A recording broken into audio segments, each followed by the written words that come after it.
Salam sehat penuh rahmat Tuhan sertamu. Jumpa lagi dalam Renungan Harian. Dan kali ini saya memberikan judul Menikmati Capcay, yang didasarkan dari 1 Korintus pasal 12 ayat 12 dan 13.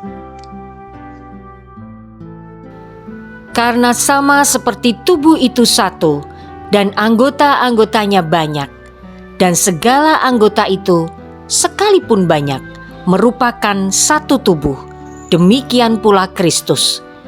Sebab dalam satu roh kita semua, baik orang Yahudi maupun orang Yunani, baik budak maupun orang merdeka, telah dibaptis menjadi satu tubuh, dan kita semua diberi minum dari satu roh.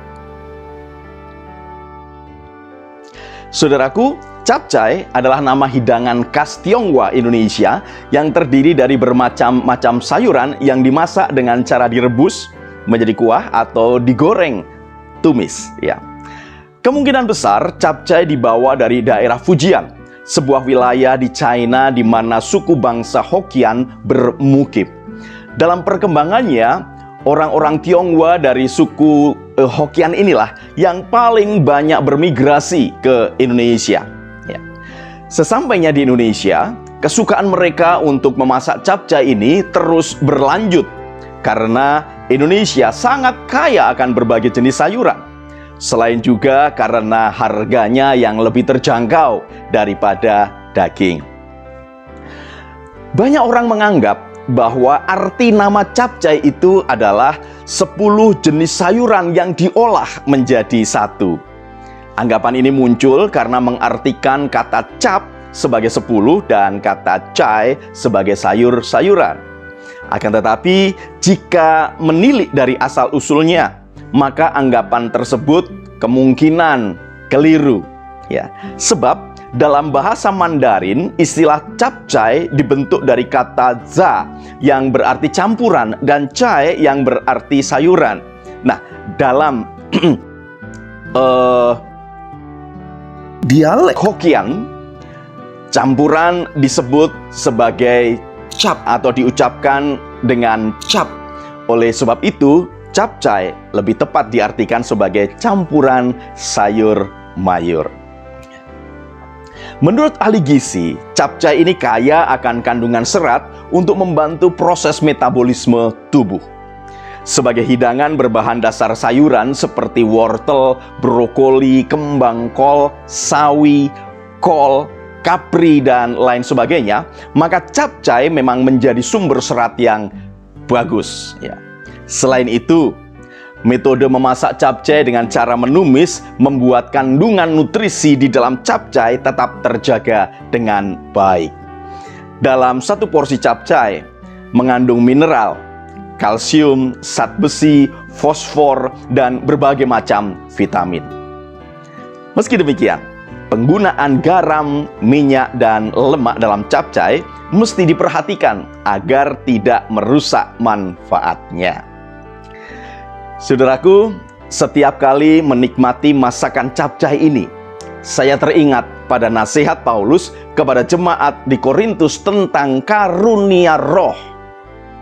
Saat itu, ada anggota jemaat di Korintus yang merasa diri lebih beriman dan lebih rohani karena memiliki karunia roh tersebut.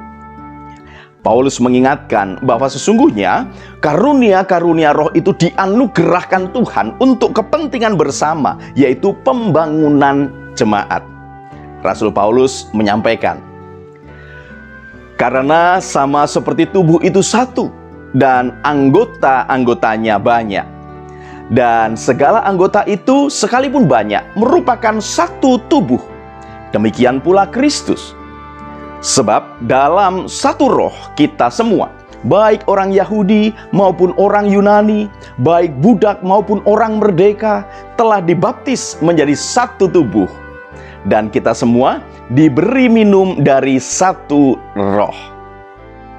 Menurut Paulus, setiap karunia yang diberikan oleh Tuhan itu agar setiap anggota jemaat saling memperlengkapi, sehingga jemaat sebagai tubuh Kristus dapat terus bertumbuh dan berkembang.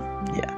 Seperti halnya capcay, wortel tidak akan mengatakan kepada brokoli atau sawi putih kepada kol bahwa dirinya lebih bergizi.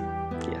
Karena semua sayuran itu akan saling melengkapi, sehingga kandungan serat dan nutrisi di dalam capcay ini menjadi semakin lengkap. Ya. Tuhan mungkin mengaruniakan keistimewaan tertentu dalam diri Anda.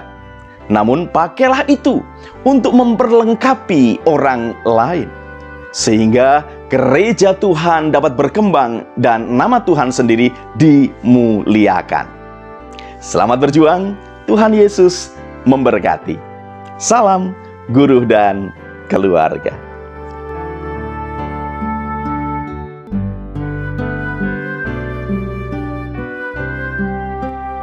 Saudaraku, mari kita berdoa. Ya Tuhan, kami menyadari bahwa Engkau menciptakan kami berbeda antara satu dengan yang lainnya. Namun meski demikian, Engkau menghendaki kami untuk tetap menjadi satu tubuh. Kiranya Roh Kudus menolong kami agar dapat melakukan kehendak-Mu ini. Terima kasih Tuhan Yesus. Amin.